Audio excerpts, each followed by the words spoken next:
Hey guys, welcome back to another episode of the Daily Rundown with your hosts, Daryl Long, and me, of course, Gently Koike. We got a lot of stuff going on tonight for you guys, a lot of good topics to go because the news has been hot lately. So, our first story up, we're going to be talking about a young lady by the name of Romeka Blackmon. Yes, she's been in the news a lot lately for the simple fact of what happened to her. So, let's get started on that particular issue or subject. It's been very popular. It's been everywhere. So it's actually very tragic, to be quite honest. It's very sad, but it's happening in my hometown, Chicago, right now. And mind if I take over for a second, babe? Yeah. So the situation with Romeka Meeks is extremely tragic. We have a Very. 31-year-old mother who was fatally shot on September 8th, 2025 in Chicago's South Loop shortly after dropping her 6-year-old off at school. You got it. Very, very sad. What happened after dropping her son off? Romeka took her son to school. Like you said, he's 6 years old. The son went to school near Cermak Road and State Street around like 9:06 a.m. Romeka got into a confrontation with a young lady named, I think it's pronounced Quadeja. Okay. Quadeja Holly Johnson, 31. Both women had children with the same man. So that's where it gets like really interesting at. Who was present at the scene at the time. According to court documents, the situation escalated when the father of the children allegedly put Romeka in like a headlock, or I guess you can say a chokehold, while Johnson, which was the girl, Quadeja, retrieved a gun. She retrieved a gun. She went to her car and got a gun. And came back to the scene, and she shot her multiple times in her face and in her leg. I could have sworn she got shot in the head, though. But maybe that's not what they're reporting. A lot of reports online was alleged. Again, according to court documents, the situation escalated when the father of the children allegedly put Romeka in the chokehold while Quadeja Johnson retrieved the gun and shot her multiple times, both in the face and legs. Witnesses in Chicago reported that Johnson and the father, the baby daddy, gave each other a fist bump while Romeka was lying unsubscribed from life in a pool of her own blood. Okay, so before my wife keeps going, I want to show you guys a candlelight vigil that was held on the south side of Chicago for Miss Blackmon. Yes, Miss Blackmon. To support an amazing baby. Anybody want a marker? Hurt, sadness, and broken hearts are expressed on this board for 31-year-old Romeka Meeks-Blackmon. She's bad. I am very pretty. I am so proud. Surrounded by family and overwhelmed by...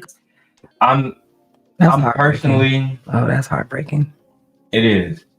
And for me personally, I'm so sick and tired of Black women having to deal with all of this pain on their own. You know who I haven't seen? Romeka Meeks' father. Romeka Meeks' uncles. The brothers of the baby daddy that was involved. Because that's their nephews too. Right? I'm just saying, I'm not from Chicago. I know I got the Chicago Bulls shirt on, whatever. But I'm from Detroit. I'm cosplaying right now as a Chicago. Cosplay. I am not from Chicago. But what I will say is this: if something like this had happened in Detroit, that person you can't come around us no more. You feel me? And then I'm gonna address men online saying he deserved to have his child because he hasn't been convicted. Don't worry about that. That's why I have my wife take a few shots. Like, it's gonna get wicked. I like y'all goddamn mind. And the fact that this grandma even got to raise these babies alone now is wicked business. Grief, Tina McMiller says she's heartbroken after losing her daughter to gun violence.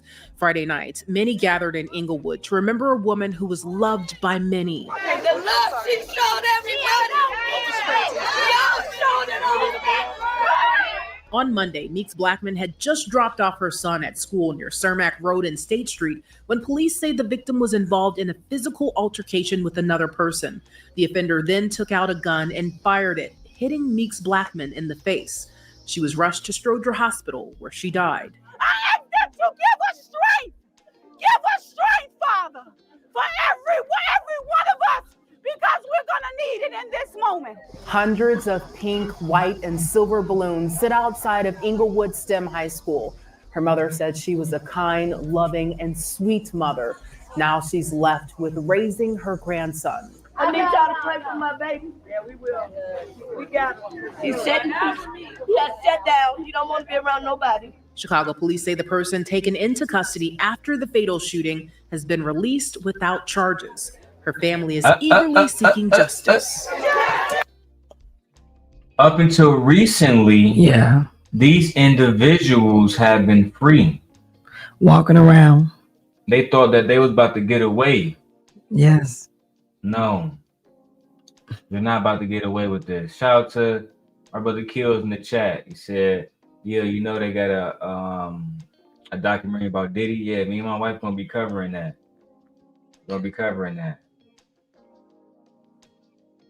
Anyway, man, let's keep going. And guys, don't put no questions about OnlyFans in the chat. Child. Now you know what to do if you see anybody acting out in the chat. Let's go and go back to this, man. This is sad. Like, yeah, this is very sad. It's hard. It is hard to watch. Really is. Yeah, this is disgusting. Romeka, also known as Big Meeks, was soon released among thousands of other balloons. Reporting in Inglewood.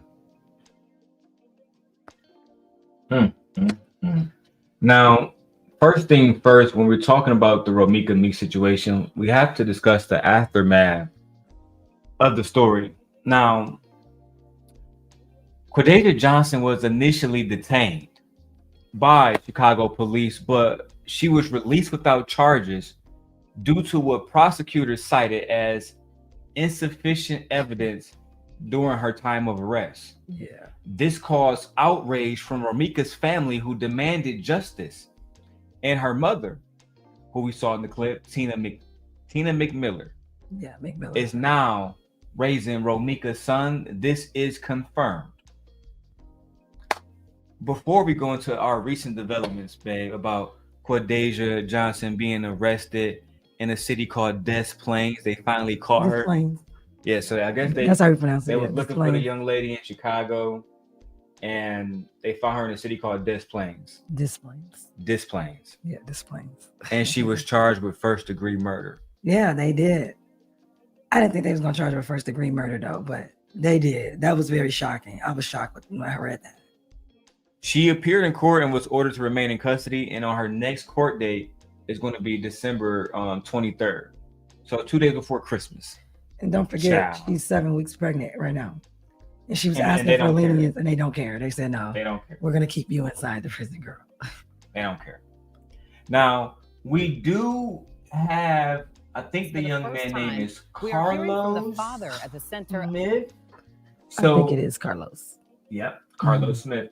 So Carlos Smith is the baby daddy of Romeka Meeks, who was allegedly, I gotta use that word when it comes to him, allegedly the one that was holding Romeka in a headlock during the time that she was unsubscribed from life.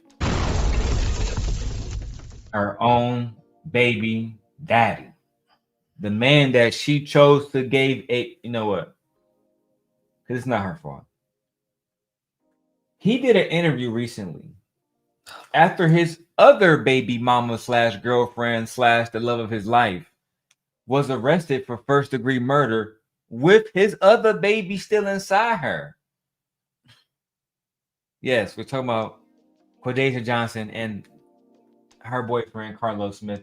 He sat down with Fox 32 Chicago. Let's go ahead and go to the report right now. Oh my God. Of a fatal confrontation. Carlos Smith shared children with 2 women, and now one of them is charged with murdering the other. Tia Ewing has been following the story from the very beginning, and she has the latest. A lot of details came out in court today for the hearing of Quadasia. I actually followed this young lady on Twitter, Tia Ewing. Shout out to Chicago. Chicago got baddies everywhere. They got big back baddies. They got little baddies. They got baddies everywhere. Johnson, including the fact that this was the first time when the shooting unfolded that she allegedly laid eyes on Romeka Blackmon. Girl. So we're not gonna believe. We are not gonna believe that. What are you? This is the first time. No, this girl, Tia Ewing is thorough. She actually reported the story. Let me show you guys her.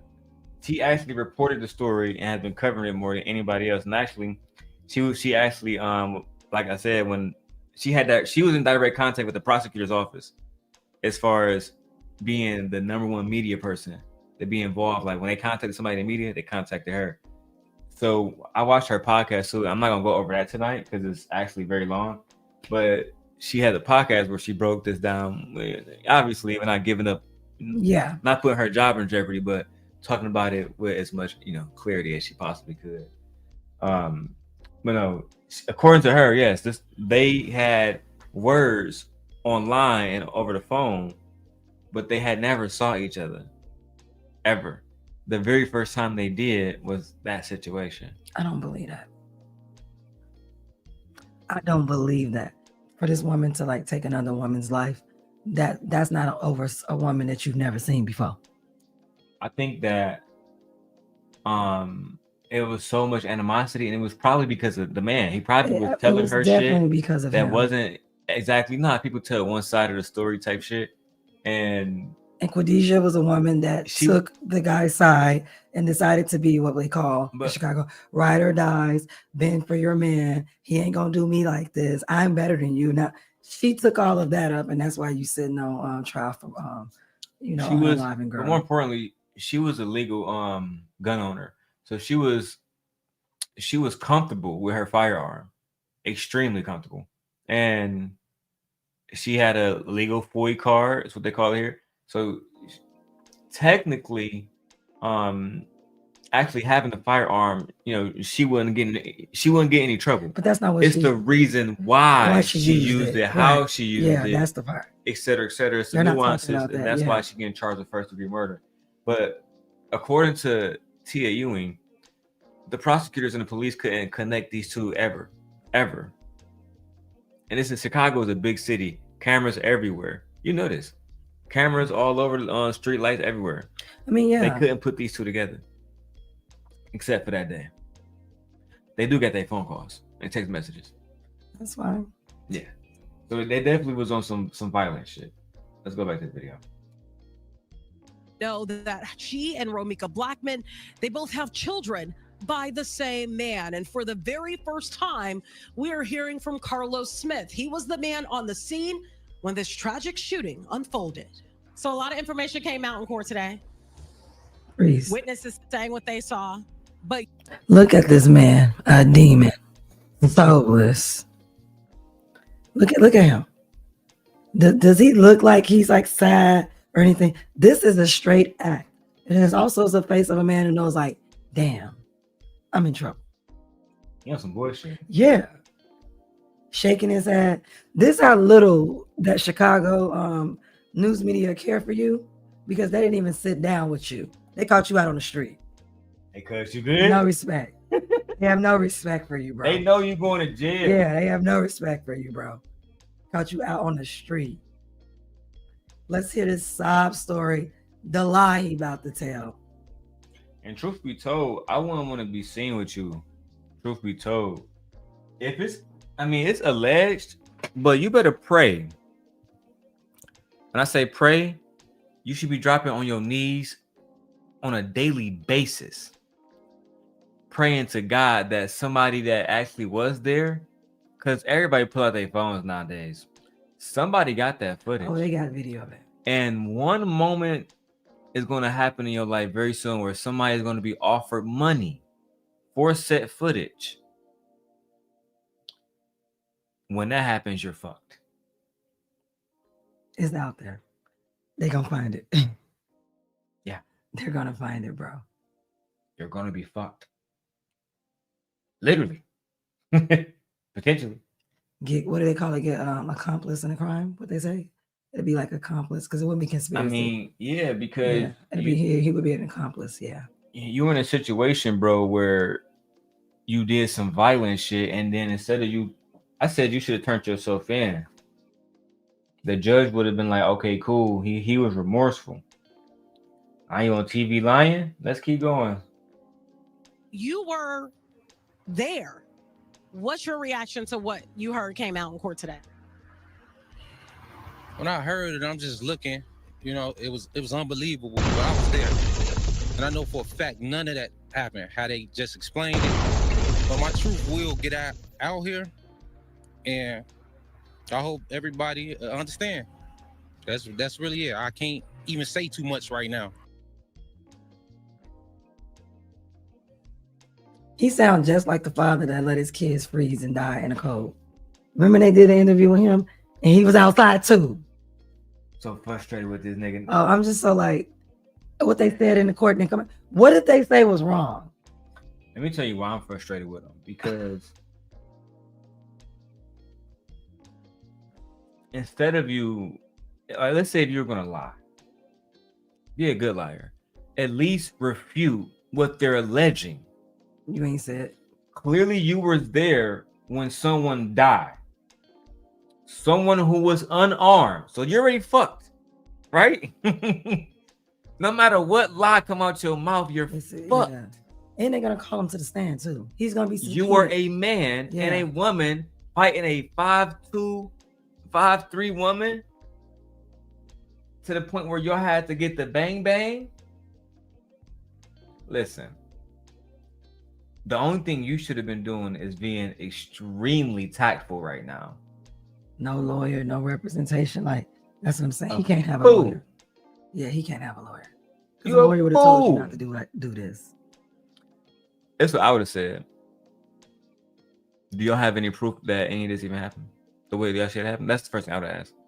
Do y'all have any video evidence that I put her in the headlock? Because that's what y'all are spreading everywhere. Right? He didn't refute one thing.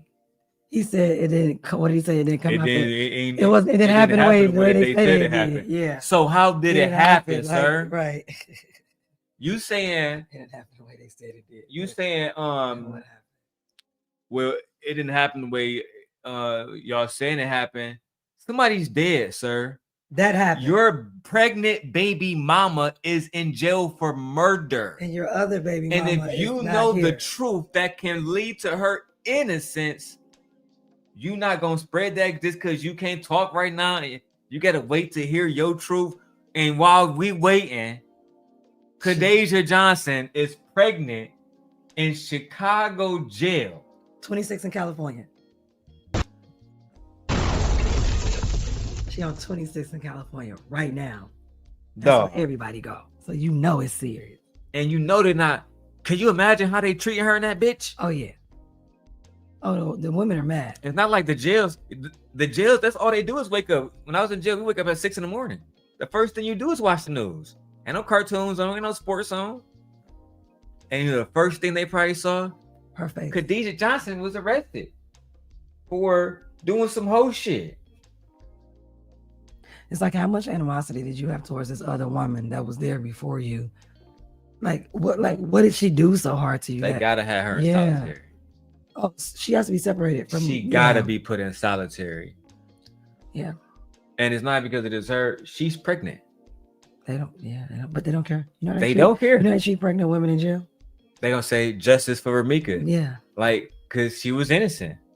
She really didn't. Even if y'all got into an argument, bro. Y'all handled this really badly.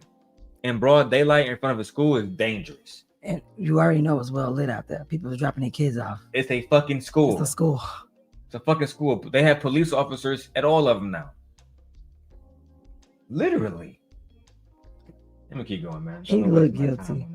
He's guilty. Oh yeah, he looked guilty. The fact that he wasn't able to even come up with one shred of truth, one iota of truth. He's not even convincing. He can't even tell a good lie. He can't convince himself. Yeah, because look at him. That's what I'm saying. He's not even convincing. He can't tell a good lie. We can't tell a lie at all. And look at him. It reads literally on his face.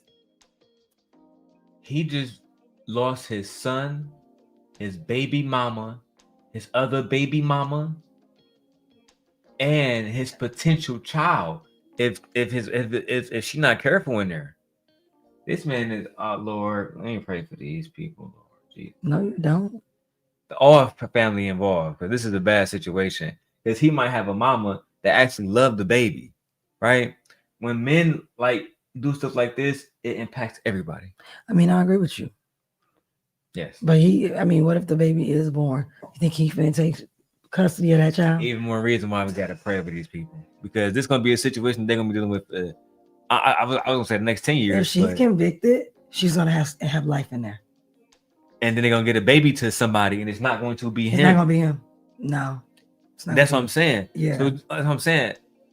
You have to pray for these people, because this is going to be a lot of responsibility, just raising the kids alone. And then they got to learn about Romeka and what she could have been and what she was when she. Never mind. You know what? Let me keep going. So, guys, we're watching Romeka's baby daddy speak about his innocence. Lord, because it's just gonna feel like I'm going against them, they going against me. We just going back and forth. Who is that? But the truth is going to come out. Well, let's walk through this. So on September 8th, investigators say Johnson and the father of her. Girl, I can't believe you did this to yourself. Girl, what the hell is wrong with you? I can't believe you did this to yourself. And I'm sorry, because I don't really like light-skinned girls like that anyway, but Romeka look better than you. I've seen maybe at least 25 different pictures of that girl now. That girl is beautiful. And to be honest, Quadeja, you're not an ugly girl either. You just wasn't on Romeka level.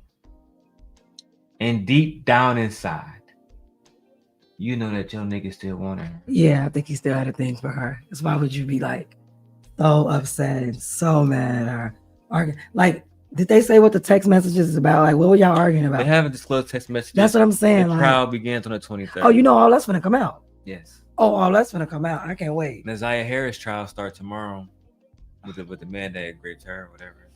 Trial start tomorrow. Oh, that's gonna come out. Not tomorrow. Monday. I can't wait. Oh, that's gonna come out. Don't know what you arguing with her for. Why was Romeka arguing with you? I bet you it's about their kid. I think it was about the man, and because she was pregnant, she probably was like, I need more time here. And then because he had another household he had to take care of, she needs stuff too. You know what I'm saying? She might not be asked for intimacy, but then he probably was still trying to fuck.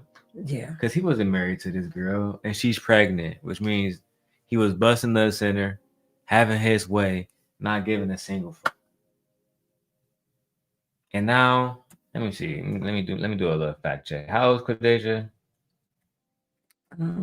30 something. Is she? No, Romeka was 32. Who was 32? Romeka was 31. But it doesn't say how old she was. Let me go get my facts about Quadeja. I gotta find it. Oh, she says she's 31. Right there. Oh, so they both y'all 31, girl? Yeah, 31. Old enough to know better. But young. But young enough not to be a fool. Very shame. Like, it's a shame. You just threw your whole life away over what? I agree. Some penis? I agree. She a demon fighting over a nigga. It's crazy. Right, man. Girl, you know how many men out here? Y'all in Chicago. You can literally just walk up the street and you'll get one. Nigga every down the street. Yeah, you can literally just walk on the street, you'll get one. They literally hanging out the cars talking about, hey, shawty. There's a nigga on every block. Right, you didn't, for this one? It's like it's bad bitches on every block. And he ain't rich. He probably don't got a job. He probably was living with you. Undoubtedly. Using your car. Undoubtedly. And now look at you. If he is not locked up and gets away, he gonna go get up on a whole nother woman and he ain't gonna worry about you. You see how I figure out how to get the edge light on mine like I did with yours? Yeah, I see. Like you so extra.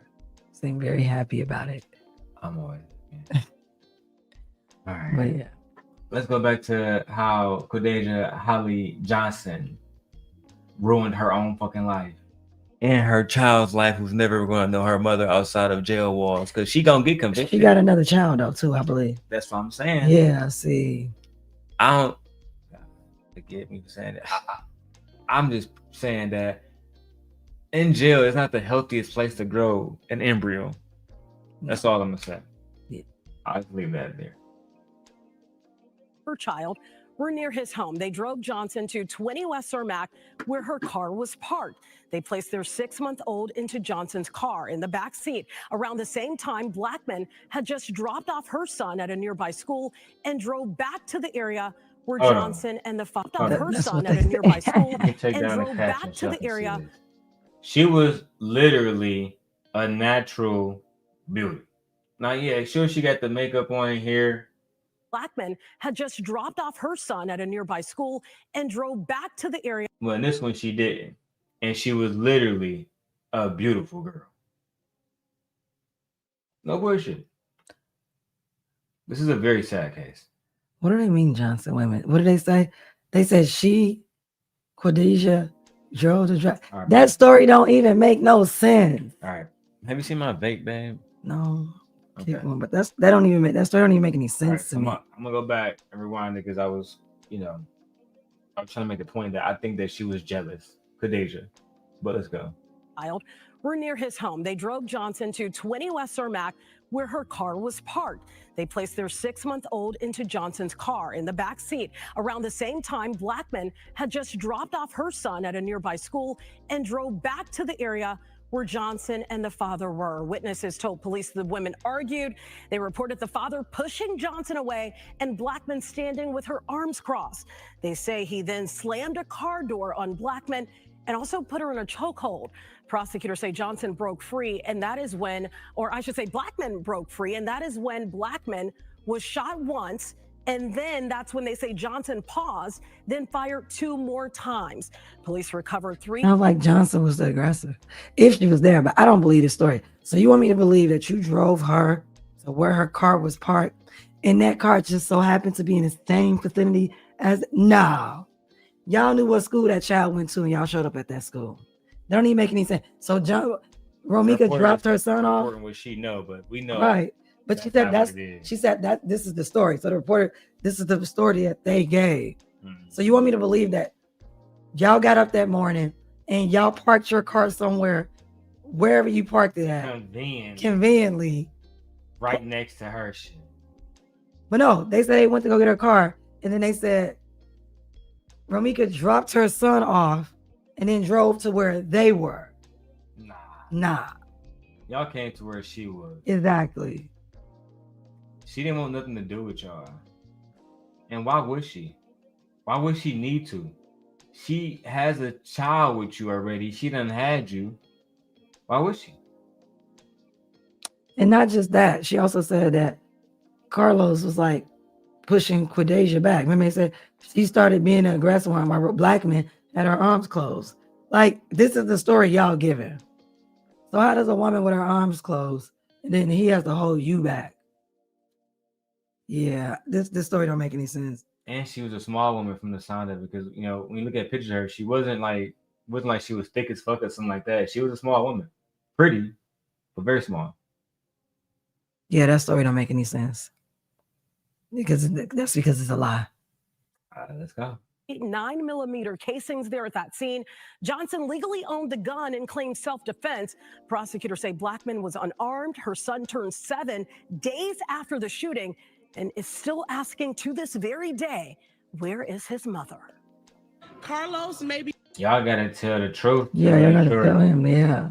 If he's still asking, that means y'all haven't told him the truth then. Y'all failing little mans right now. Y'all gotta tell little mans the truth. Because if he find that shit out in the streets, y'all might change him into a whole different animal out here. Yeah, y'all gonna have to tell the child the truth. Be honest. You can explain death to children. You can. And I'm very honest. I would tell them, your father don't love you. You wanna know why? Like, I have such an awful time sometimes with my baby mama. You know which one I'm talking about specifically. I gotta say her name here. But I would never want her to be unsubscribed from life. You know what I'm saying? Ever. Like I don't have that much hate in me to want somebody deleted like that. Mm-hmm. Shout out to 19 people watching. Mm-hmm. That's a lot. Let's hear what the sister had to say. Or I think this is her cousin. I don't know which one. I mean, it was a lot of women out there. Where is his mother?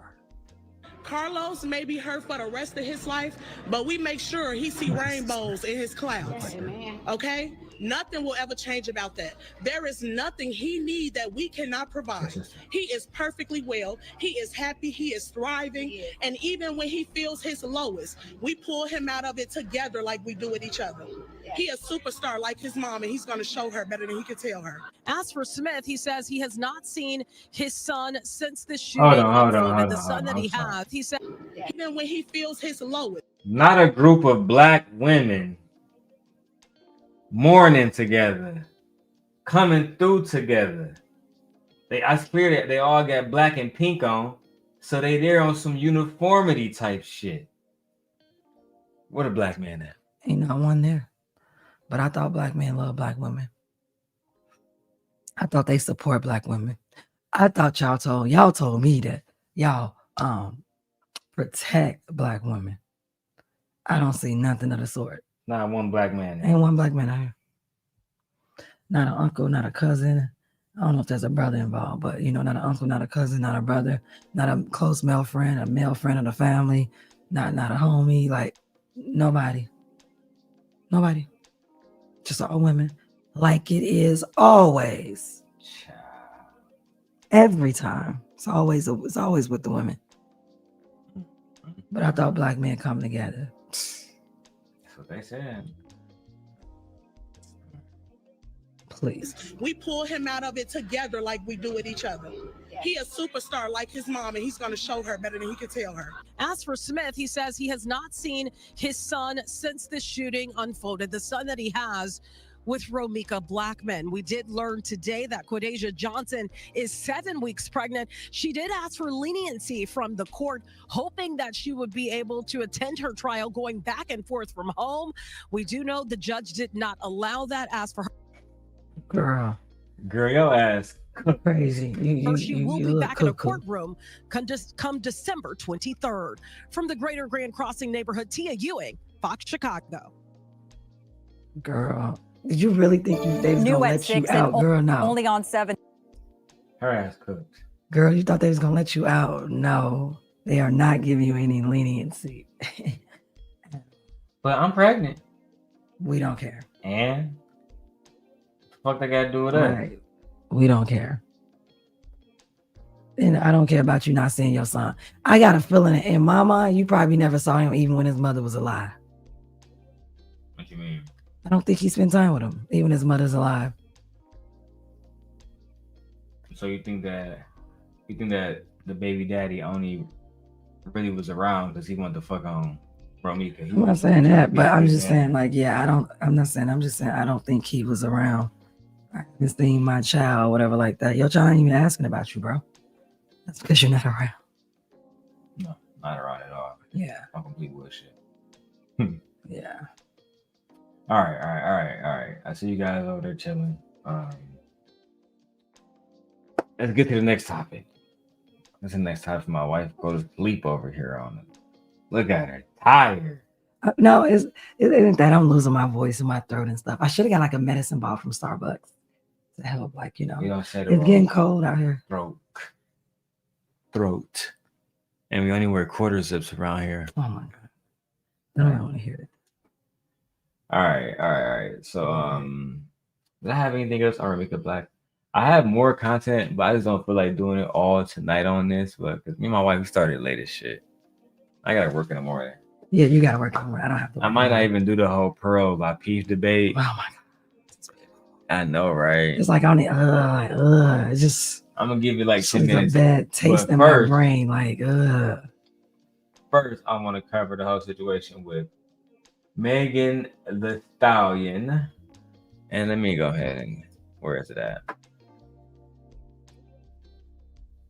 No, we don't want that. Where is my Meg The Stallion script? Oh. It disappeared. No, it's here. Just had to pull it up. You said this nigga.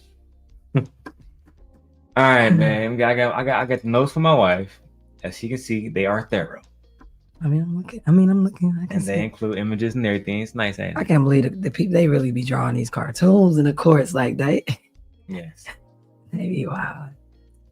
So we're going to have a full breakdown of Meg The Stallion's legal win over blogger Milagro Gramz, formerly known as Milagro Cooper. We're going to explain this clearly and accurately, and everything that you guys need for the Meg The Stallion versus Milagro Gramz breakdown begins here now. Oh my God, like, why you gotta be so extra? Just for the edits. I'm sorry, man. All right. So first of all, babe, you got this. Go ahead. Congratulations to Megan. No, sorry. I know, but I'm just saying my thing. Like, congratulations to Megan. Wow. Let's follow this. How Megan won, what happened, and why it matters. You know. Oh, sorry. Give me one second. I mean, that's a good cartoon drawing. Yeah, like it really is a good one. I gotta keep that. It's a really good one. Yeah. I'll take this one as well.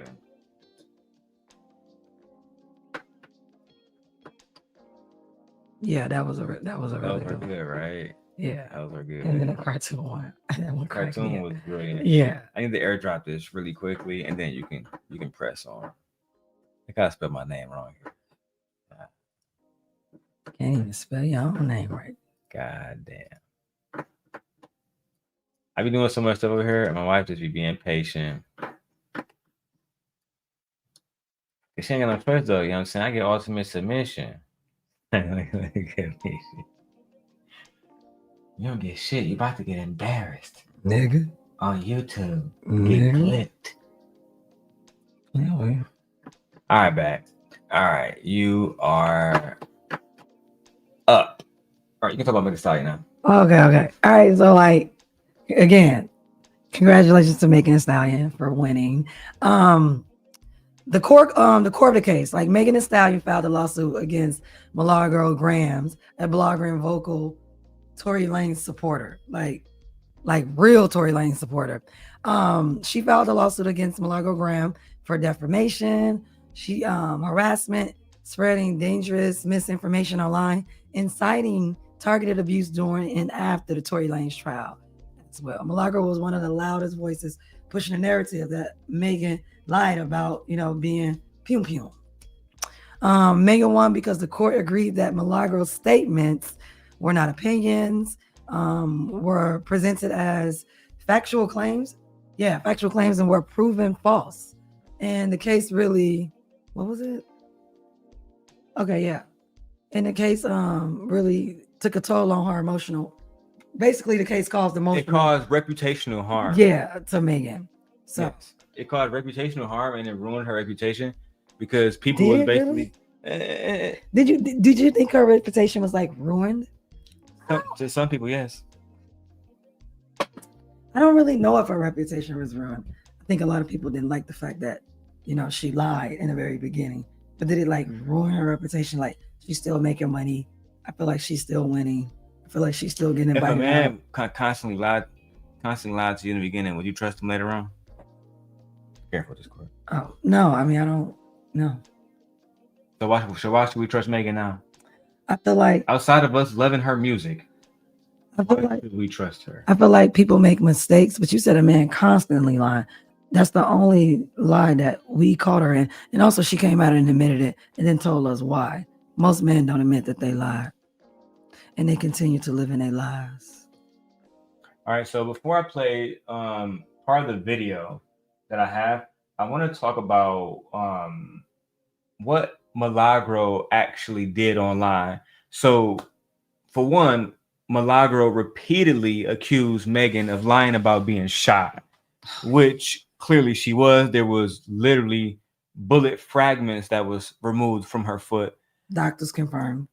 This is true. Yeah. Milagro also claimed that Megan framed Tory Lanez.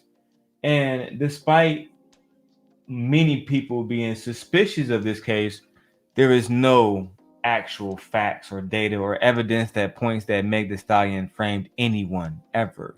I mean, we would need motive, and I wouldn't even understand, like, what would the motive be for her to frame him and why? I don't understand what the motive would be either. Yeah. But the way that they're trying to make it seem was like maybe Megan was jealous because of the Kelsey stuff, and maybe that's why she did it. And because people would say she wasn't chosen. Sorry, let me slow down. People were saying that she was not chosen, and that Tory wanted what's the Kardashian girl named Kylie? Yeah. They said he was flirting with her that night. But before I keep going, let me finish talking about what Milagro did.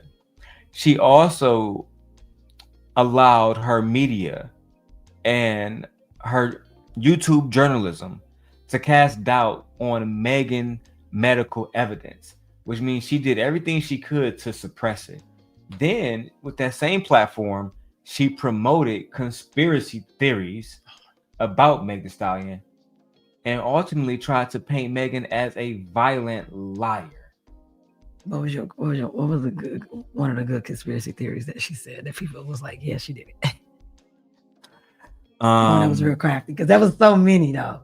The conspiracy that she allegedly paid the dude in prison to. I thought that was gonna be mine too. Yeah, I was like, that's a good one, girl. That's a good one.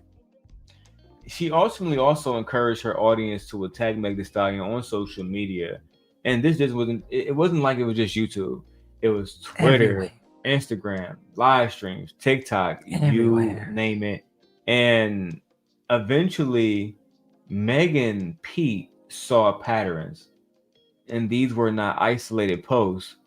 It was almost like someone close to Tory Lanez may be giving her money. But before we get into that, let's go ahead and get into the video. But I heard it wasn't that much money, though. I think I heard that from Tasha K. It wasn't. That's what I heard. No, not this one. I want the final one. Oh, look at that. We were trending online, babe.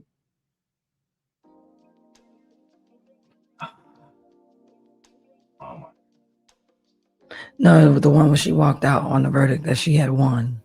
Yeah, that's the one. Yeah, I did see that one. That's the one I want. I want the one where she popped out shitting on bitches. I think these celebrities are going to start suing a lot of like media people now.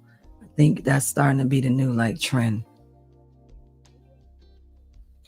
I think that a lot of people are going to learn to stop playing with people like Meg The Stallion, because she got the kind of money and support that will get you fucked over. Okay, got it. Oh my God. Took so long. Shout out to WPLG Local 10 News for the report. Surprised they didn't use her name, her real name, but I guess her stage name is fine. Yeah, they need that. So let's go and go to this, guys. Damn, you got your whole face turned away because the camera. I didn't see it. I'm like, he's like, what? Yeah, I wasn't paying attention. Put it right here. I press it. Let's go. Stallion, a jury finding a blogger liable for defaming the rapper. And tonight, both sides are reacting to the verdict in Local 10's Leanne Morajon is live outside the federal courthouse in Miami with the law force. Leanne. On paper, yes, this is a legal win for rapper Megan The Stallion, but it wasn't the multi-million-dollar verdict that she and her team were seeking. A jury ultimately recommending that she be awarded $75,000 in damages, but a judge then adjusted that number down even more. We going out to eat. Megan The Stallion walked out of the federal courthouse in Miami, not talking about a jury's judgment in her favor for entering a waiting SUV. Bye, everybody. The rapper, whose real name is Megan Pete, sued blogger and online content creator Milagro Cooper for defamation. I just want to thank all the jurors, everybody who participated, and I'm happy it's over. On Monday, a jury found her liable. Hold on, Milagro. Is that what I thought it said? Let me put it on the big screen so I can just. Milagro Gramz, Mob Reign Supreme. I know that's her little group. She called it the Mob. But the second line says HBO pussy. They really put that out there. They really. Milagro baddie. Me personally, if I had to be with one of them right now, based off physicality, I'm gonna choose Milagro. That's just me. But it is what it is. I like Megan too. Megan's clearly more talented. And to be honest, Milagro, you was wrong. You was dead ass wrong for what you did. Wrong, I don't know your little connection to Tory Lanez, but you was wrong. And I fuck with Milagro heavy.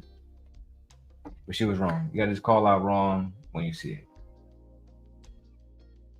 Creator Milagro Cooper for defamation. I just want to thank all the jurors, everybody who participated, and I'm happy it's over.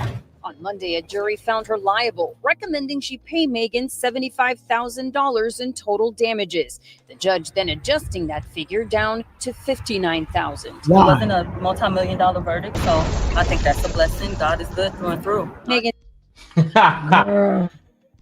She said, we got 50 bands. That ain't nothing. But the fact that it was basically almost 100 at first and then it got adjusted. I just don't know. 50. Why did he adjust it? I don't like that. Why didn't she have to pay what she had to pay? What is going on with y'all, man? Like, what is this? And why do you hate this woman so much? Again, over a man. What is going on with you women? Over a man. They're going crazy. Once again. Y'all need to women, y'all need to do something about this whole ideology of defending these men. Look how good we look on camera, man. Turn around, look at it. Anyway, but like I said, all of these women are going to either the jailhouse or being sued, all because of you guys want to fight with women about men. And the crazy part about it, these men wouldn't do nothing. You think Tory Lanez would do any of this for you? Absolutely not. No, fuck. Absolutely not. You got used. But let's talk about why the courts actually ruled in Megan's favor. So first, we have the defamation standard. So in order to win, Megan needed to prove 3 things. The first, she needed to prove that Milagro made false statements and presented them as facts. That's first. Then Megan had to prove that Milagro knew that these statements were false or acted with reckless disregard.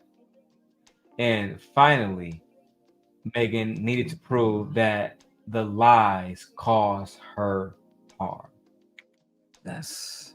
In this case, the judge found all 3. Next, you have the evidence directly against Milagro Gramz. The medical evidence and Tory Lanez's conviction confirmed Megan was indeed shot. There was shrapnel pulled directly from her foot after she herself lied and said that she stepped on glass, causing them to take her to the hospital. He should have just said, if she wanted to go home, I cut my foot a little bit, I'll be fine. Yeah, I don't need to go into that. Yeah, I don't need to go. I don't need to see anybody. She got I'll wrap it up myself. She got enough money to get a private doctor. But she had just been shot. She probably was very stressed out. Shock, adrenaline pumping, and it's a lot going on. The evidence also against Milagro continued when Milagro began to claim that Megan lied after the conviction also, right? Hinting that she had an innocent man in prison and she knew this. Her content suggested that she had inside knowledge. Perhaps Tory Lanez's father. I think his name, so Tory name is Daystar Peden. I think his name is Trey Star, yeah, I don't know, or something like that. But we do know that he gave Milagro a whole bunch of money. Now, he's come out and said, well, it was her birthday, and I was just supporting her. She's a good friend of the family. So you just sending out $50,000 for people's birthdays?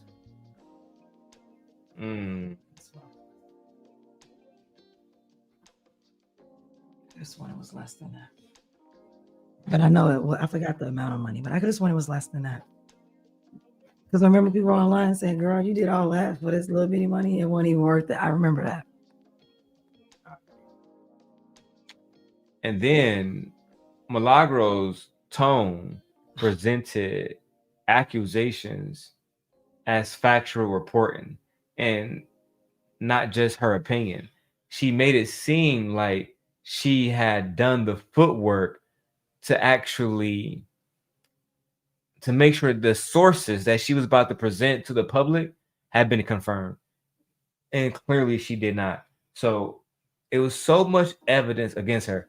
But I want my wife to talk about the pattern of vindictive behavior, because as my wife said, this is something that happens when women are jealous of other women. And we just saw it and talked about it tonight with Romeka Blackmon. So babe, can you talk about these lists of different things that, you know, we believe Milagro exhibited towards Meg The Stallion? I mean, yeah, like they had like screenshots and video clips that show like harassment, and you guys know what harassment is like a repeated pattern of behavior over and over. Why would she harass Megan? It had, I mean, like I said, over men, over Tory, defending him, his honor, or I don't know, trying to prove he's innocent. Tory got 3 bitches. That's my point. That's what I'm saying. Like, girl, I don't get it. But they showed that she was harassing him, and we know doxing, adjacent behavior, you know, putting her information out there. Probably, I don't know how you can dox someone who's already a celebrity, though. That's a little iffy for me, because like her information is already out there. I feel like she tried to paint Megan as the villain. What's your thoughts? Well, yeah. I mean, we know she tried to paint Megan as the villain. We've seen it on her platform. We've seen it through other people's responses back towards Milagro about the information or misinformation that she was putting out. I do believe that she tried to paint her like a villain. She did want us to believe that she was a villain due to the fact that she felt that she lied, and she also, I think it's just her relationship with Tory Lanez. And again, I still don't know if they had a relationship. Like I don't know. Was that your man? Was that not your man? Did you like him? Did you not like him? Or was it specifically about, I don't like Megan, and Tory Lanez was just a catalyst into her not liking Megan? It gave her, what do you call it? I can't think of a word. It gave Milagro a reason to go after Megan. A motive. Yeah, it gave her, a motive to go after her.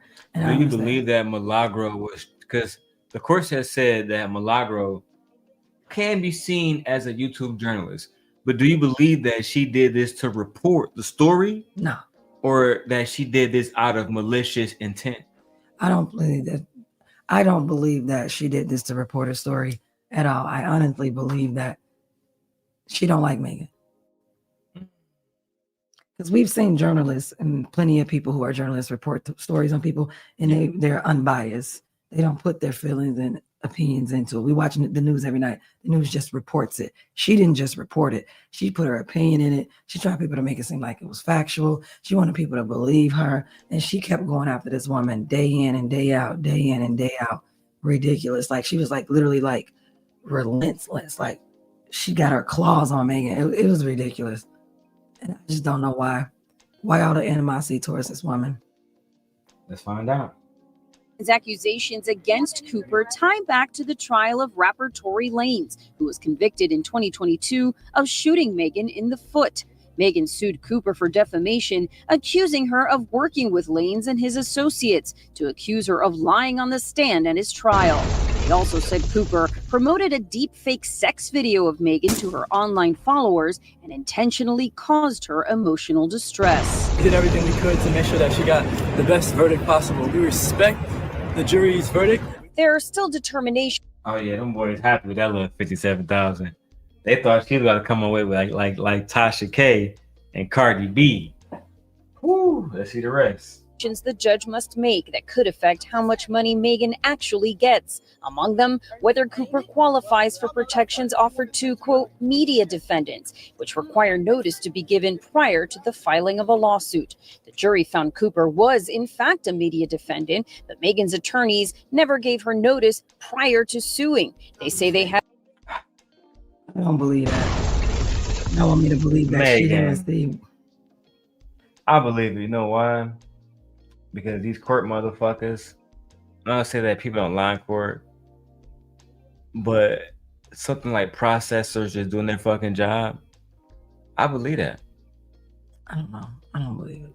And you know how I believe it? It's so easy. It's not like they might not even done it intentionally. Remember, I got that mail at my mama's crib. Oh yeah. And it was too late. They might be sending shit to a wrong address and all kind of shit. But you're too rich not to find her. Not to find. She's literally going live, flexing publicly. Y'all should have made sure that this is no Megan. You what the fuck? And you got a white attorney, and he do it. That's our whole team back there. And your whole team white. Yeah. Meanwhile, Milagro got a nigga for a lawyer, and they like, hey, shout out to the jury, nigga. Shout out to y'all, baby. 50 bands, we good. They failed you, Megan. They dropped a deep fake corn video and said it was you. No, you supposed to get $1 million for that. Period. Yeah, you. Imagine this is Madonna, Taylor Swift. Baby got $5 million. It would have been prison. Mm-hmm. Went to prison. Yeah. You know what happened when you release corn or somebody else online? It's called revenge corn. It's a felony. And in the worst cases, it could land you on a sex offenders list if you do it with certain individuals. Yeah. Lord. Y'all gonna have to tighten up around there. Hey, Miss Joy. Let me drop the link for Miss Joy. See, y'all want to come up and keep me and my wife's company.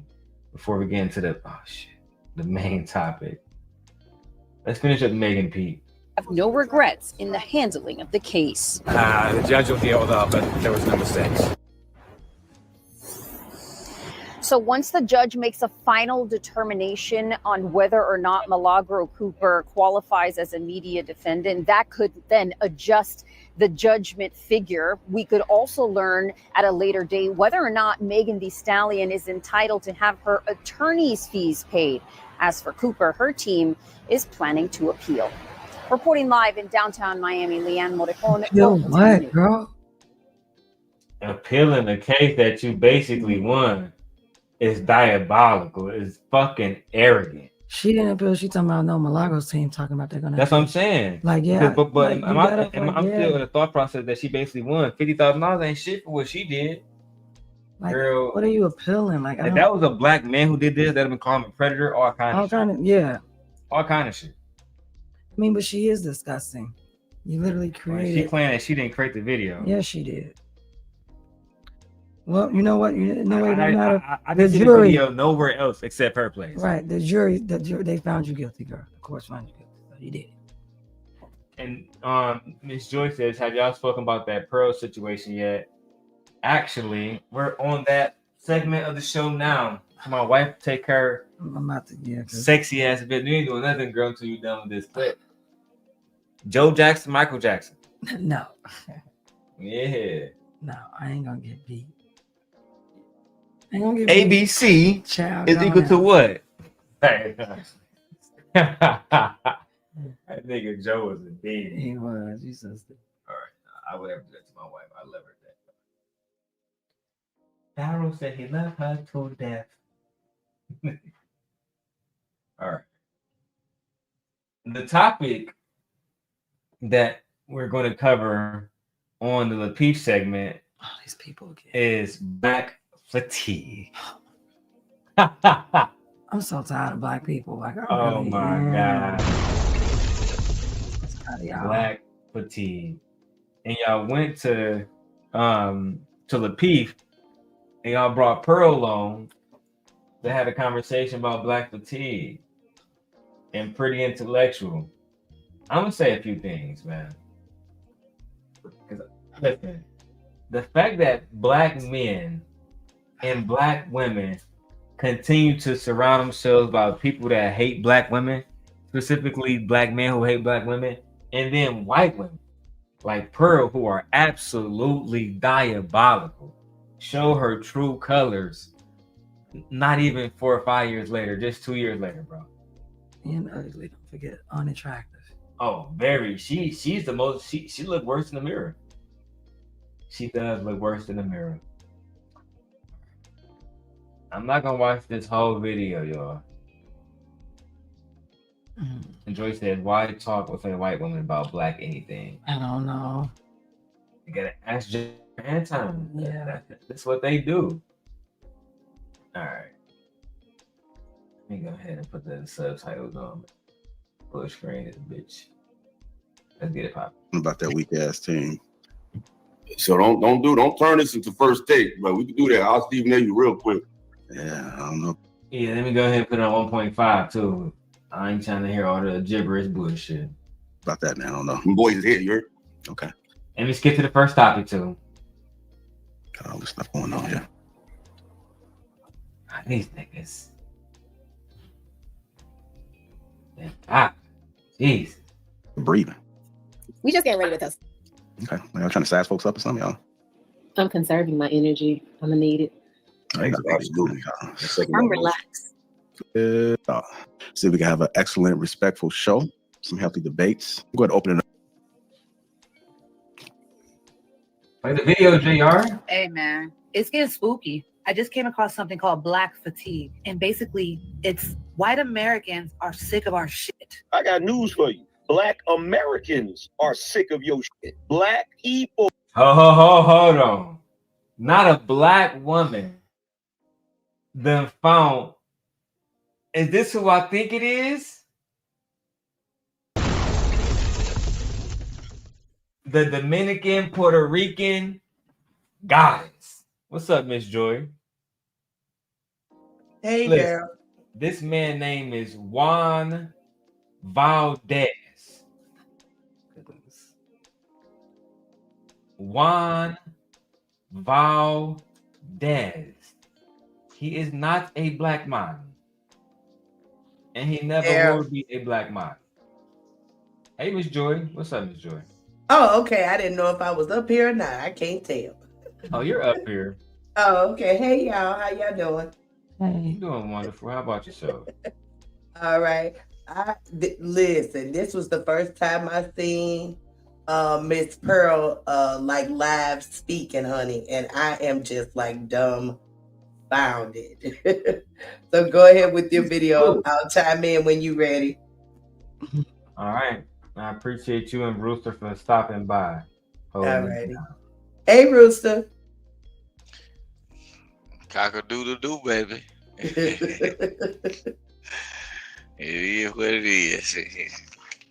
But Daryl, look, go ahead, run it. I thought y'all was talking about the little pearly girl, but that's crazy, bro. Oh yeah, wow. We're gonna get to her. People are sick of black people's shit. Basically, society is saying that they're tired of how black people are blaming things that have happened to us historically in the past. And they are also now adding different things that they have seen in society to that behavior as well, like loud mouthing or maybe, using certain words or certain behaviors in public. Black fatigue seems to be growing, especially within the black community. There's a growing frustration within certain behaviors and more people are starting to speak up about it. White people, black people, Hispanic people are saying we have black fatigue because of the behavior of some black people. It's not racist to call black people out for their behavior and what they're doing to society at this moment. I'm glad people are noticing this because it's been so many years and it's finally catching up to y'all. Can you pause it there? Or is it just another? Can you? Yes, sir. Look. You know that boy is Somalian, right? That's not even a black American, bro. That's a Somalian boy. And then the girl that was on that. These are not even American blacks talking about American blacks. Wow. What they are doing, listen to what I'm saying, bro. What they are doing is they are using the other people that look like us to talk about us and make us look bad. And then that they are the token Negroes. I'm telling you, bro. I live in the Jim Crow South, bro. What they are doing is they using people that look like us. This ain't the first time they did it. When they had all them folks in politics and all that, a lot of them folks was people that was put in place to look like us, but they was like token Negroes. They was the ones that they were allowed to get to a certain level. They wouldn't use their American black slave descendants because they knew that they was taught a certain way. But the token Negroes was always somebody that looked like us. But I don't know why the American black folks, the original indigenous or the descendants of the slave people, can't distinguish the difference between the two. Look at that boy head. They were just talking, bro. That's a Somalian, bro. That boy ain't no American black. His folk come from cross seas. He probably a Canadian. Hold on, babe. So we're gonna do 60 seconds when people interrupt the content because, and I appreciate you bringing up his race. He's not American. Thank you. Okay. I agree. Go ahead.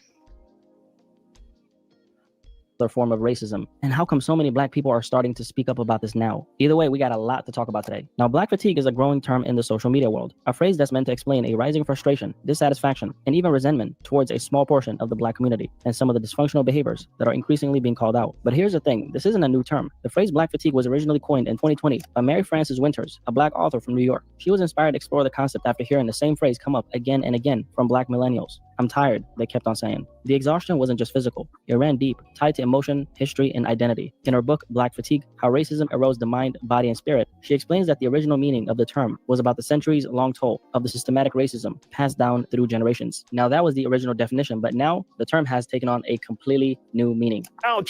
A new racist term. Right. I'm gonna say a racist meaning. Yeah. That's what happened. They co-opted it and turned it into something else. Yeah, that is As not. they always do. As they always do. The original black fatigue was to explain all of the trauma that black people have suffered through and how it affected us generationally. Yeah. Now it's about we don't like niggas that twerk. We don't like black women that twerk. We don't like, come on.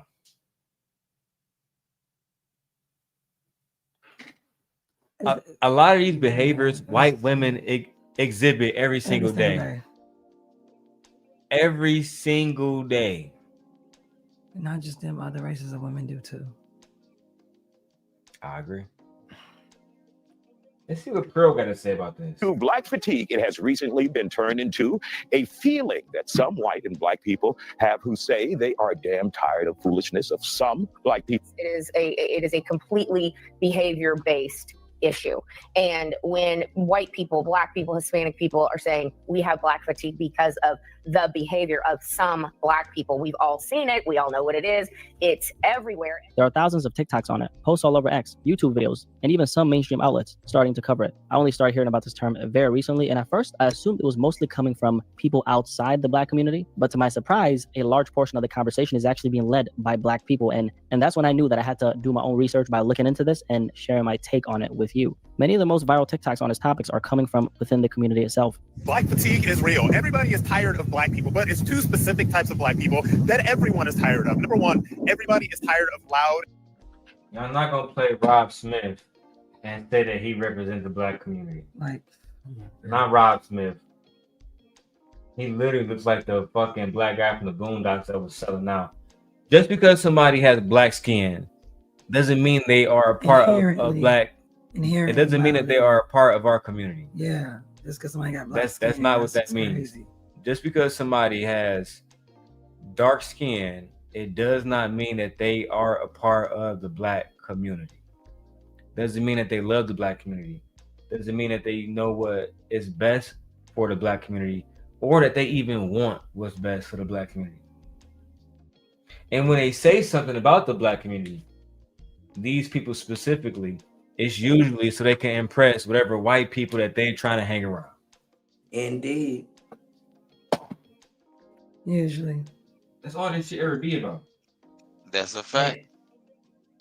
What's funny black is about a Rob Smith mindset. is what's funny about Rob Smith is I can go find the video right now, right? Just as easily as I'm rolling up right now, of Rob Smith recently at a MAGA party where he thought everything was cool, babe. Did you see the video? No, I don't care for this man. Yeah. Well, he was at a MAGA party. Unfortunately, I can't show it on YouTube. And due to his sexual orientation, the white boy just wasn't feeling him. They said, "Get out, maggot, get out," and they physically removed him. And he was like, "Guys, why do we got to be like that?" And they continued to physically remove him. And then he did a video afterwards saying that those guys weren't really MAGA and were Democrats pretending to be MAGA and jumped him. Delusional. So, yes. Hammers. Niggas like him is lost. He's not even in reality.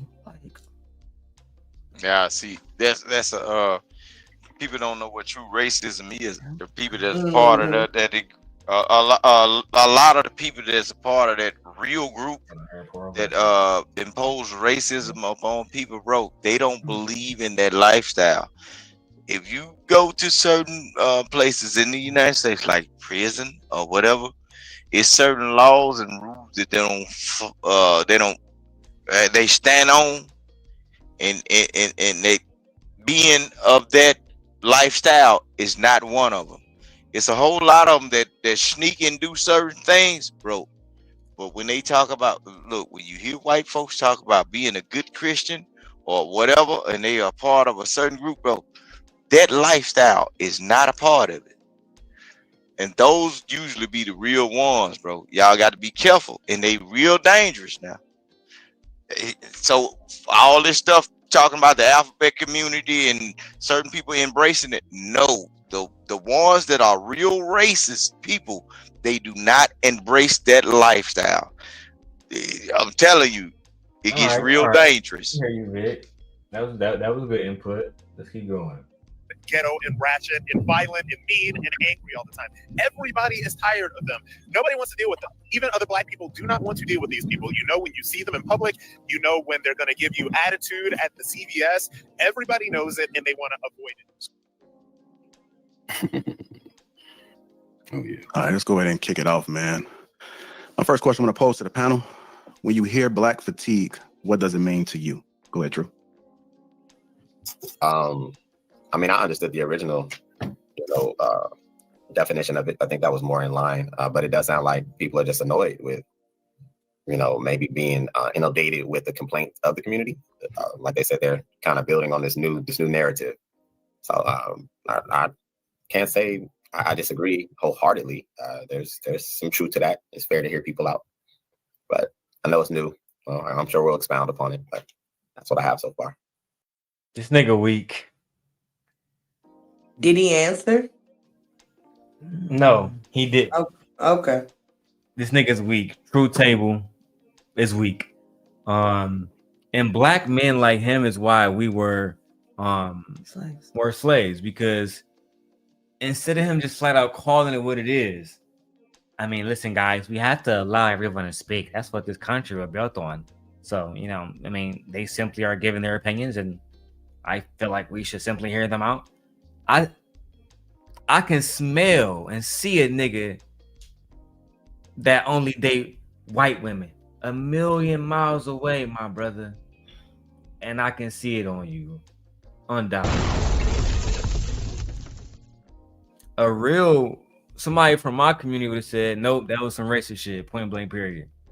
The whole talking points, all of it, because white women do the same things. But instead, you're like, we should hear these people out.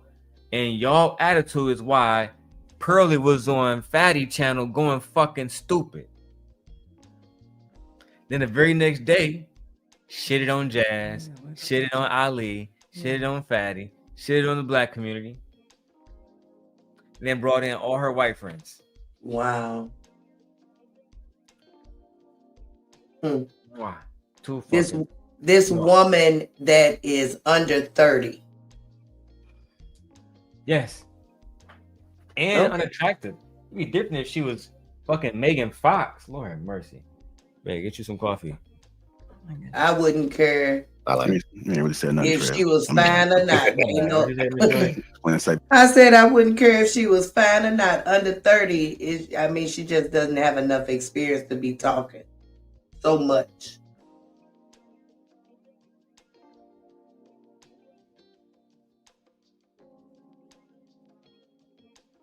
Jesus fucking Christ.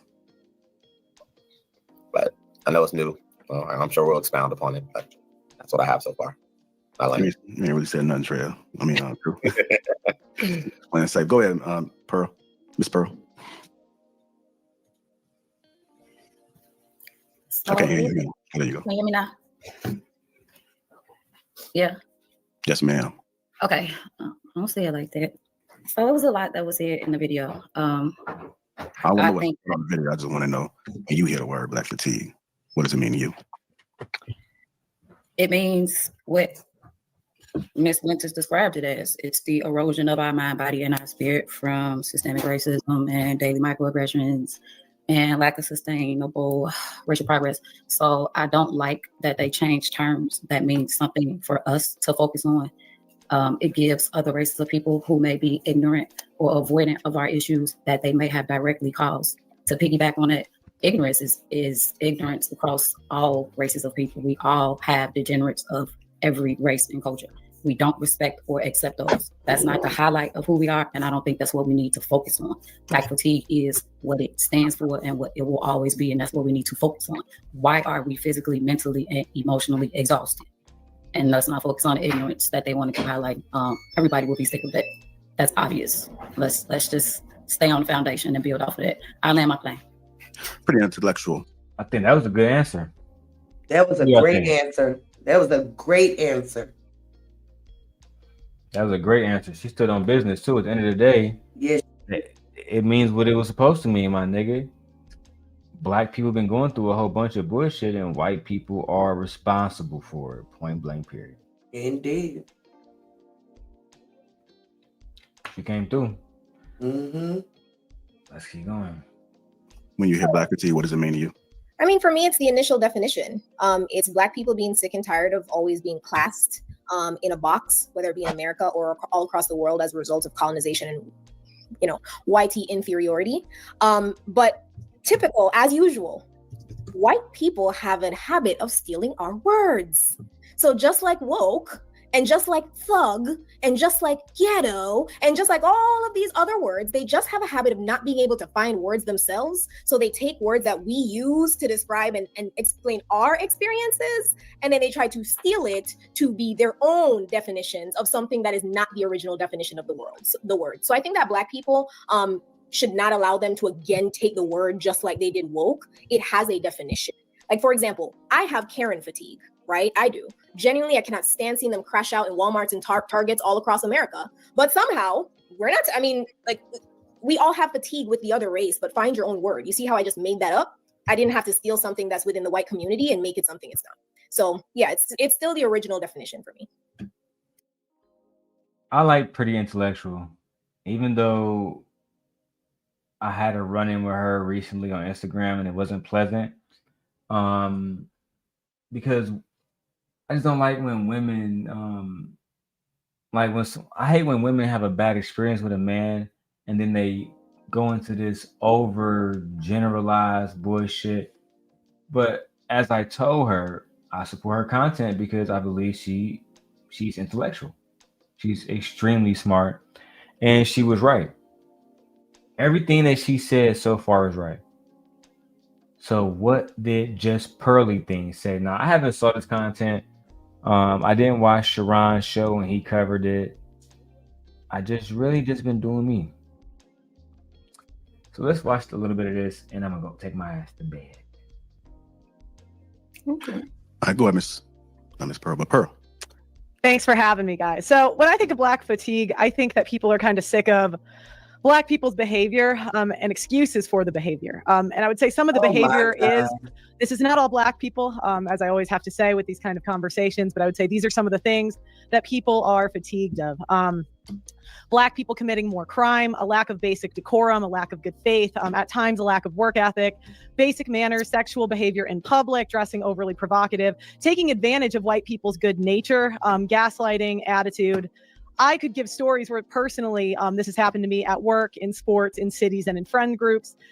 Somebody said microaggressions. I don't really know what that means, but I think that's kind of just an excuse for poor behavior. So that's what I would say it is. Okay, go ahead. Saying that white people have good nature. That's what I'm like, what good nature? Lord have mercy. That was very funny. She said it so proudly. White people's good nature? Honey. She's doing her job though.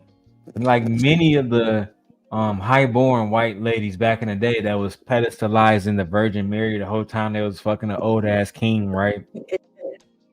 Like they want to represent their women.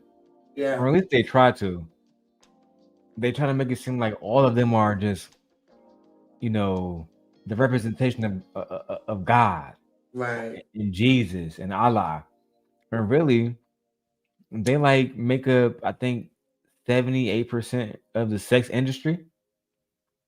They busting it down more than any other race. Everybody know this. That's white funny. Women. Everybody know white women bust it down more than anybody else. Yeah, that is true. And white men, don't get me started on them niggas. Diabolical. Anyway, Ms. Joy, how have you been? I've been well, dealing with some personal things, so I've been taking some time away. Still out there in Vegas? Uh-huh. Okay. I'm trying to get up out of here though. They trying to make Vegas into a billionaire's playground. And since they haven't allowed, they haven't allowed me to be a billionaire. I haven't really gotten out there and hustled that way yet. So I ain't no billionaire. I heard Vegas is more expensive these days. Oh, way more. When I say way more, I've only been here 5 years and it has like tripled within the 5 years. You've been there for 3 years and you saying that Las Vegas prices tripled? Yeah, I've been here 5 years and prices have tripled. I don't know. My wife lives in Las Vegas. As you probably know, she says it's not expensive at all. We was just there in February. It is expensive. Well, see, I'm from the Midwest. You know what I'm saying? So everything was already increased just coming this way. You know what I'm saying? Right. Okay. Let's get back to the interview. Ella, Black fatigue, what does it mean to you? The original definition. I think that what we're witnessing is the fatigue of just ignorant behavior that all races carry. You know what I'm saying? So I think to just coin it as Black fatigue, like what do we call what white people do? What's the word for that? Would it just be called, hey, we're just tired of ignorance, we're just tired of, or is it white fatigue? Like to me, Black fatigue is what it really means. But it's just funny to hear white people talk about the side effects of what their people have done to people, and then talk about, hey, I don't know what's wrong with them. Like, how do our people have been disrespected when we behaved at our best? When you look into history, when people get, you know what happened to us, all the violent atrocities, the redlining, those people wasn't sagging their pants. Those people wasn't rapping gangster lyrics. Those people were going to church. They was conservative. Their pants was buckled up. They was going to church and all that. And they was blowing them shits up. So when I hear white people, the most violent, the most aggressive, the most pillaging people to ever walk the face of this planet, actually call out people who are just showing the side effects of years of mental degradation, social degradation, economic chicanery. Yeah, and you talk. I know you're getting triggered. This is gonna be a long night. Get ready. No, I'm not triggered. I thought we could go back and forth. Nobody interrupted you. Get your seatbelt ready. It's gonna be a long night. Overreaction. No one look at you. This see. Like you can't even help it. You can't even help it. We ain't even get started yet. See, you ain't never. Just get your popcorn ready, baby. But like I was saying, right? As much as I have clashed with philosophical in the past, philosophical is fucking brilliant when it comes to debating, Mrs. Joy. Yeah. He's one of the best. He's formidable. He's articulate. And even worse, he's thoughtful. He thinks before he speaks. Unlike a person like JustPearlyThings, who is clearly already emotionally triggered from the conversation. Very much so. Very much so. Ciao. But I think he was right there, for sure. He was right, but tell me why you think he was right. Well, you know, I ain't much of a word person, but I mean, that's fine. It's just like I don't understand why we would even give any credence to a white person having, you know, like any opinion, you know, about what we got going on. Yeah, about what we got going on. And I just think basically that's what he stated, and, you know, with all that. I think that my favorite part about what he was saying was white people don't want to take responsibility for the repercussions of their own actions. Mm-hmm. And even when black people were not rapping, because rap didn't exist in the 60s and 50s and 40s, you know, when black people were at a point where they were going to church on, you know, a daily basis, you know, for some people, but definitely every family was a part of the church at one point in time. They were still being attacked. They were still being treated like they were less than human. So we can't blame it on twerking and rapping or, you know, cities like Chicago, because at one point in time, black people just wanted to be left alone. And even that wasn't enough. Mm-hmm. Yeah, that's true. Let's go. Right.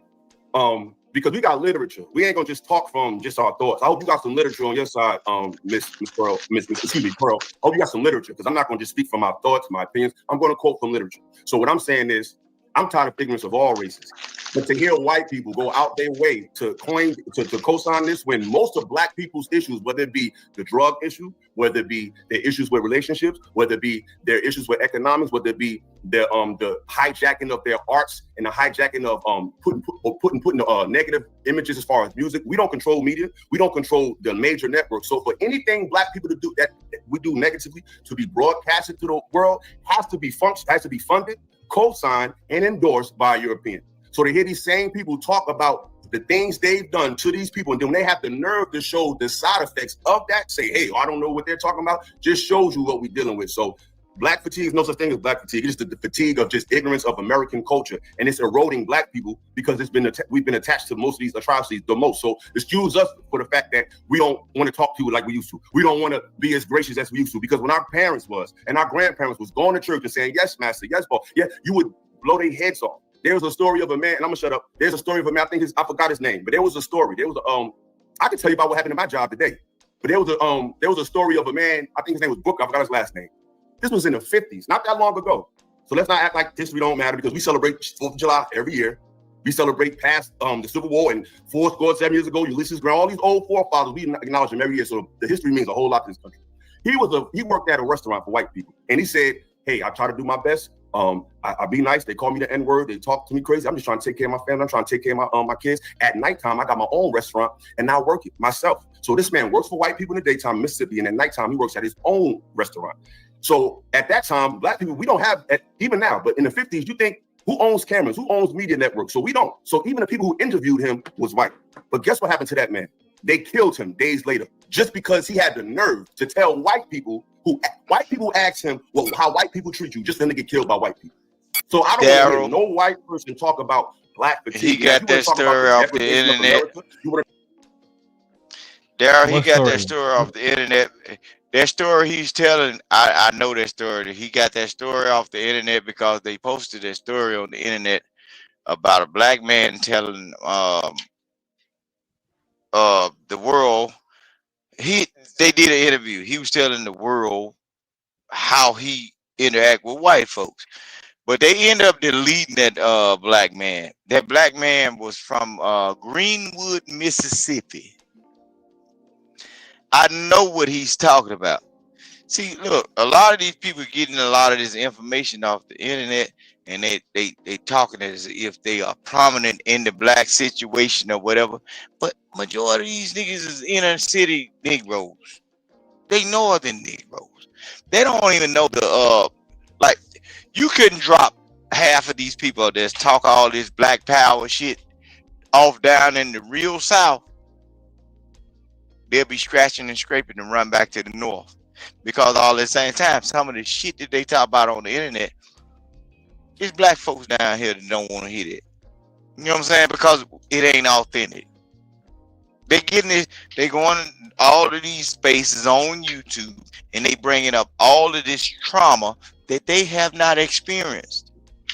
Okay, you can take the story of Emmett Till, right? The story of Emmett Till, he was an inner city kid from the north. They said in the story, make sure you keep it to 60 seconds. That way I can go back to the clip because I gotta go. Okay, go ahead. Go yeah. Okay, but okay, just like Emmett Till, right? I'm just saying, I'm gonna keep it short. Emmett Till, right? Inner city kid came down to the South and tried to move like an inner city kid in the South.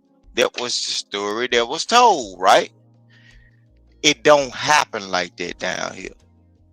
You see what I'm saying? Right. So all of these people y'all here on the internet be talking all these old slave stories and everything. Ask them where their grandmammy came from. Ask them where their grandpapa came from. These Negroes that's inner city and in the north do not have no attachment to it other than the movie The Color Purple. So why are they talking about real black traumas when most of them went to school desegregated? Why are they talking about this? I guess that's a good point, man. That's a great point. Miss Joy, do you have anything you want to add to that before we move further? Go ahead, babe. Okay, let's go. Talk about the lack of literacy in youth. You want to talk about just drugs in general, just immoral culture of Western culture. I'm all for that, but don't blame it on black people because we're only doing what was done to us. All right, Pearl, you want to respond real quickly? Yeah, I had a question. How does this work? Am I able, when they're talking, can we go back and forth like a conversation, or that's not allowed here? I'm okay with either. I just wasn't positive. I mean, if you want to interject and if the person allows it, then that's fine. But if they say let me finish, then just allow them to finish. Then I'll just come back to you so you can respond. Yeah, Pearl. This is a underhanded tactic that YouTubers do on here. Y'all try to go to somebody else and say, even though you know you're interrupting, now you want permission to always interrupt. Are we going to be able to have a conversation like regular where we go back and forth? No, because this is not a conversation. This is a debate. This is what we do on here. We debate topics. And in these debates, we need people to fully articulate their points. And it's funny because usually you never have to tell people this, Joy, when they go to big people channels or where they go to channels where they actually respect the content creator. Yeah. Then they quiet. Then they're respectful. Then they're not emotional. Mm-hmm. When they don't respect the content creator, when they don't respect the content creator and the work that we put in, the time and energy, they do all kind of bullshit. Like the shit she's doing now. We saw her over there with the lead attorney. She wasn't doing none of this shit. Mm-hmm. Now, I'm not familiar with the lead attorney. I didn't watch all of his video, but I am going to be reviewing it in the next, few upcoming days. Okay. He did destroy her, Miss Joy. And sorry if I'm being pressing about it like the time. I gotta be in Milwaukee at 11 in the morning, child. At 11? Yeah, it's only an hour drive, but ooh, I just be tired. I work 6 days a week now. It's taxing. If you're ready to get to bed, go on to bed. Oh no. I have a time marker in here, and technically I still got an hour and a half. Okay. Every person, like everybody went their turn. He went and rolled. We could see the panels. He went one by one. It was my turn. Yeah. So again, I would say even in that interaction, I was very polite to you, where you automatically assumed the worst. So that kind of reiterates what I was talking about. The next argument I'm going to go through. So I'm going to, No, but what did I assume? I'm going to keep going. That's going to be gaslighting right there. So you see the microaggression, which is totally fine. I'm a big girl; I can handle it. But no, you can't. Example of the black fatigue. You said she's giving microaggressions. Yes. Oh yeah, you see it. I mean, that's the audacity. That's why I don't deal with these folk like this. You know what I'm saying? That's why I don't let them into my I never space. understood why they dealt with her, Ms. Yeah, this is crazy and insane. This woman don't respect none of these folks. And I believe she may be the youngest on the panel. That girl was a goer, because I used to always wonder, how did she first get to Kevin Samuels' panel that day because even Kevin, like, even though Kevin was, who he was and everybody knew what he did, he didn't have too many white girls coming up. It was a lot of black women that popped up over there. So I still remember when Pearl popped up on Kevin Samuels' channel acting like she was a fan. I'm like, how? Right. What do you and Kevin Samuels have in common? You're a rich ass spoiled girl from the suburbs of Chicago. Your family had more money than Charlie Kirk family. Well, she has a plan. Because I heard she actually came in on the other side, initially. It's not about a plan, Miss Joy. Look, how many rich, prominent background white women have y'all heard about that was ending up dealing with a black man that didn't have shit? Oh, a lot. They show you. Look at the movie Life. In the movie Life, Ken Get Right. Ken Get Right couldn't even talk. He couldn't even talk. But when it came down to the white woman being pregnant, the warden of the prison, on Parchment Plantation Farm.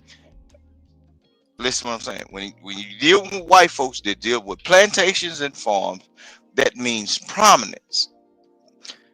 The white girl got with a Negro that couldn't talk or whatever and got pregnant. They always have been doing that. Even when you get down into slavery, the white women that own slaves, they adore their slaves. They're black, big, muscular, small, short, skinny, tall, fat, or whatever. This ain't nothing new. Yeah. These white women adore you Negroes that will allow them into the space because they always got their white man's teaching because they got a white daddy. They do it over and over and again. And know what this is just man, listen what I'm saying. They love you. They love the ground. Hold on, Vic. Before you keep going, can you define the word adore? I can define the word adore. Adoring somebody. It means it's kind of like a worshiping. They love you, right or wrong, just or unjust. They love you, regardless of what their parents tell you. They adore. So you're saying now that, let's use those words instead of the word adore. You saying that white women loved and respected the slave black man deep, and the white woman worshiped the black slave man. Is that what you're saying? Yeah, because majority of slave owners were white women. That's why they get that. Majority of the slave owners were white women. If you go back into history and look up where this feminism come from, the feminism came from women not being able to reap the benefits of their passing fathers.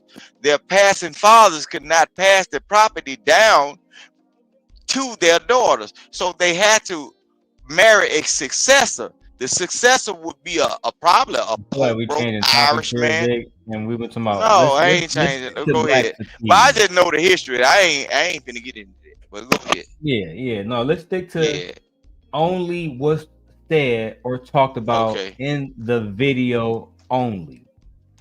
Just for the record. Okay. Don't you know it's a man? Okay, I'm gonna just throw this out here. Now, you're saying you're blaming it on history. I just think goes back to white people are kind of tired of hearing excuses. Yeah, and it just, of course you are, but why wouldn't you be tired of it? As an adult, you are responsible for your own behavior. So if you do something rude, or if you commit a crime, you are responsible. Nobody else is responsible for it. Absolutely. But that's not a black crime. It's not a black issue. People commit more crime in this country than black people. So let's. The thing about it, when it comes to this whole black fatigue stuff, when she's talking about crime, she said bad behaviors. So when they say a black woman twerking or playing loud music, that's not a crime. Mm-hmm. But you're going to say I got black fatigue because look at how they're acting. You have Andre Williams making videos about women wearing weaves. That is not a crime. On top of that, white women buy more weaves than black women. That's a fact. That's a fact. And it's an easily proven fact. Y'all, this is why they really call them, white women call them tracks. They call them tracks. They track it into their hair. And can I add that I don't believe that white women adore anything. I think that they use black men or for toys. Okay, that's a part of it. That's a part of it. See, it don't matter how you try to decide how the definition go, but the thing is, that's their fantasy. All white women have a fantasy to lay with your man, because they know one thing. They truly know that their men are not the most dominant. They have the most recessive traits in all of the DNA in the world. That's why they came up with that one drop rule. That's why they tried to tell that one drop rule was consisted of saying, if you as a white man lay with this black woman and you create a Negro child, you are basically finna wipe out our race, because that one drop, if that person decides not to come back over to our race will be no more, because the kid will get darker. That's where that one drop rule come from. See, y'all ain't too far deep off into. See, I can't talk to certain people about certain things I know, because see, the old folks told me what I know, not from the internet and everything. I'm talking about people that been living